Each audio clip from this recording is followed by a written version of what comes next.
আজ বেগুনির রেসিপি আপনাদের সাথে শেয়ার করব। আর এইভাবে বেগুনি বানালে খেতে ভীষণই সুন্দর হয়। আমাদের এখানে দোকানগুলিতে এই রকমভাবেই বেগুনি বানানো হয়, তারই রেসিপি আপনাদের সাথে শেয়ার করব। আমি সুপর্ণা শ্রীয়ের রান্নাঘরের সব্বাইকে অনেক অনেক স্বাগত জানিয়ে আজকে ভিডিওটি শুরু করলাম। প্রথমেই আমি এখানে ৩০০ গ্রাম বেসন নিয়ে নিচ্ছি। আর এই বেগুনি বানানোর জন্য একটু ভালো কোয়ালিটিরই বেসন ব্যবহার করবেন, কারণ বেশিরভাগ লুজ বেসনগুলির মধ্যে মিক্সড থাকে, তার জন্য একটু ভালো কোয়ালিটির বেসন ব্যবহার করবেন। তারপর তাতে সামান্য পরিমাণে নুন দিয়ে অল্প অল্প করে জল দিয়ে গুলে নিতে হবে। প্রথমেই একসাথে অনেকটা জল দিয়ে দিলে বেসনটি পাতলা হয়ে যেতে পারে, তাতে বেগুনিগুলি খুব ভালো টেস্ট হবে না। তাই অল্প অল্প করে জল দিয়ে গাঢ় একটু বেসনটি গুলে নিতে হবে। আর তারপরে আমি দিয়ে দিচ্ছি খুব সামান্য পরিমাণে কালো জিরে, এতে টেস্টটা ভীষণ ভালো আসে। তারপর আবারও খুব ভালোভাবে বেসনটাকে ফাটিয়ে নিতে হবে। কিছুটা সময় ধরে বেসনটি ফাটানোর পর একটু গাঢ় মনে হচ্ছিল, তাই আবারও একটু জল দিলাম, দিয়ে আবারও বেসনটি খুব ভালোভাবে পাতলা করে নেব। খুব বেশি পাতলাও নয়, খুব গাঢ়ও নয়, এই রকম মিডিয়াম একটি ব্যাটার গুলে রেখে দেবো কিছুক্ষণ। তারপর দুটো বেগুন নিয়েছি, একটা ছোট সাইজ, একটা একটু বড় সাইজ, ভালোভাবে ধুয়ে নিয়েছি।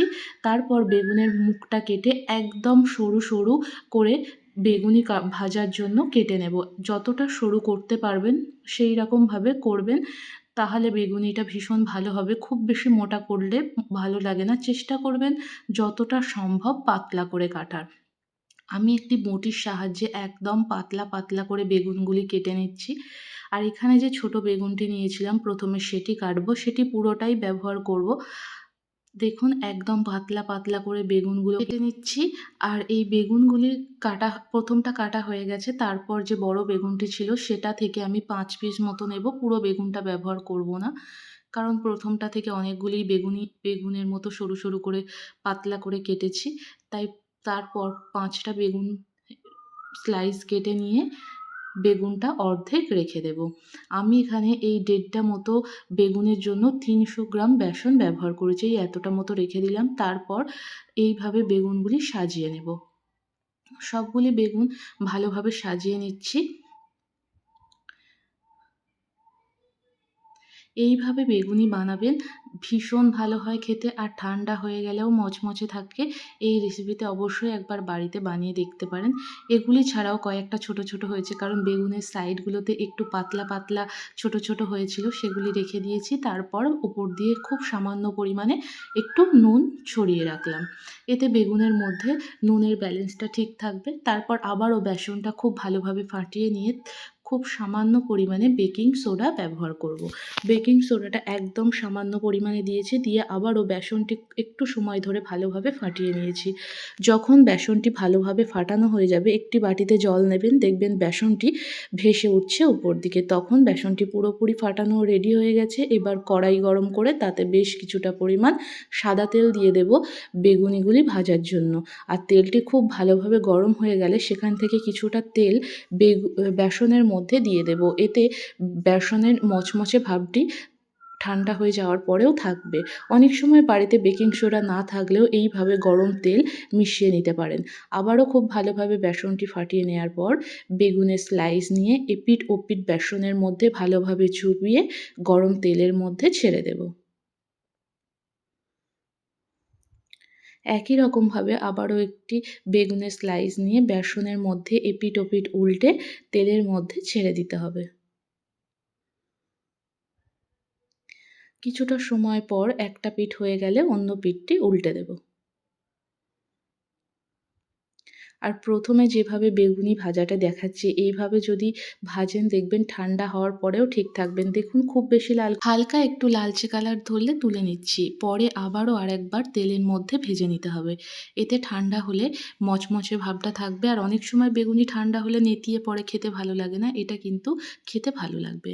দেখুন আবারও তারপর তেলের মধ্যে ৩টি বেগুনের স্লাইস বেসনের মধ্যে ডুবিয়ে ছেড়ে দিলাম। তারপর অন্য পিঠটি উল্টে দেব। এভাবে বেগুনিগুলির মধ্যে যখন হালকা লালচে কালার ধরবে, দেখুন হালকা লালচে কালার ধরেছে, এই সময়টাতে আগে যে বেগুনিগুলি হালকা ব্রাউন করে ভেজেছিলাম সেগুলি আবার তেলের মধ্যে দিয়ে দিচ্ছি।